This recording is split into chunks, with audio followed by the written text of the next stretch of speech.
Ciao, buongiorno, whatever time it is and wherever you are in the world, into 3, Frosinone 0. Another good performance from the boys. Coming back from the poor result against Atalanta, it was very, very important to bounce back in this one.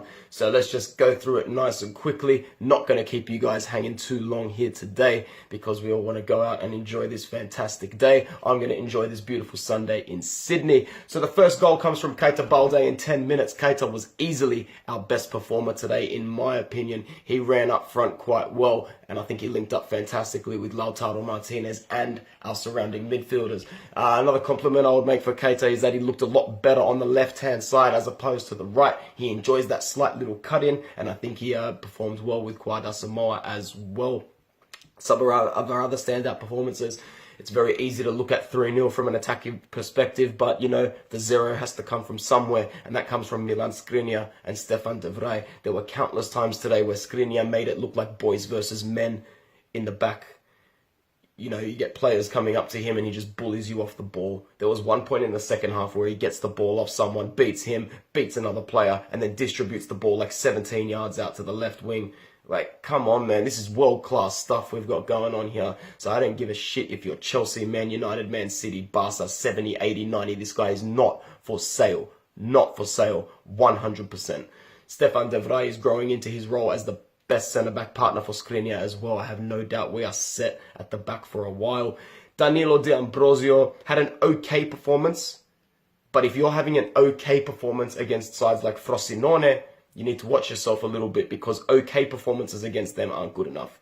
There were times today where he looked shaky on the ball, where he was beaten at the back. It's always on his side, as my friend Alessandro from San Francisco says. It's always on his side that something is going down.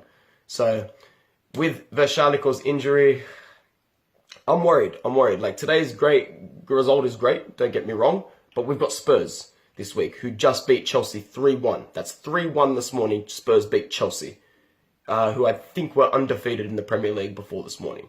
So there you go. Hopefully that protrudes complacency as opposed to confidence, but I don't think it will. I think they will be confident.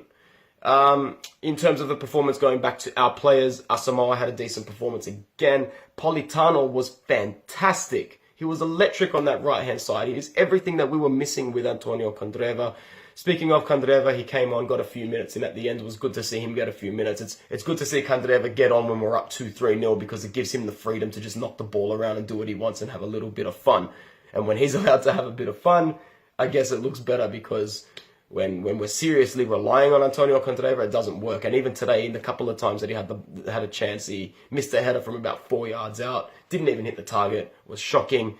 Yeah, he honestly couldn't buy a goal or score in a brothel, if you ask me. But complimenting Antonio Candreva for scoring off the pitch and having another child last week. That's what life's all about, isn't it?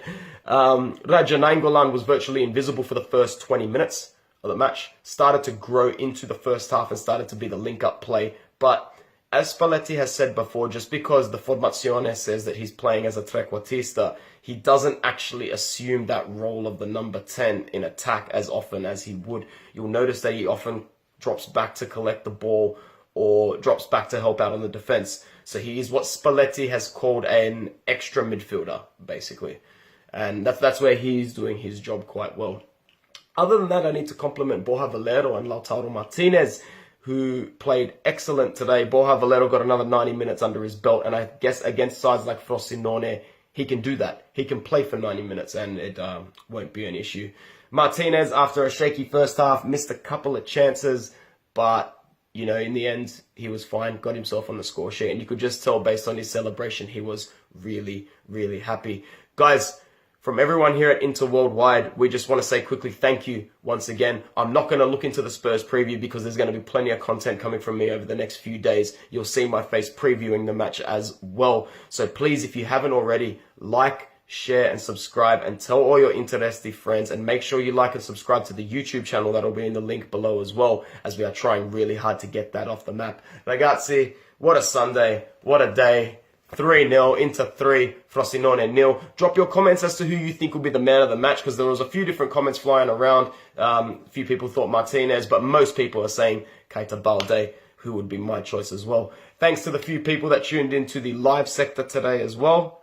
So and that went really well. So we'll hopefully do that again for you soon. From everyone here at Inter Worldwide, guys, Forza Inter.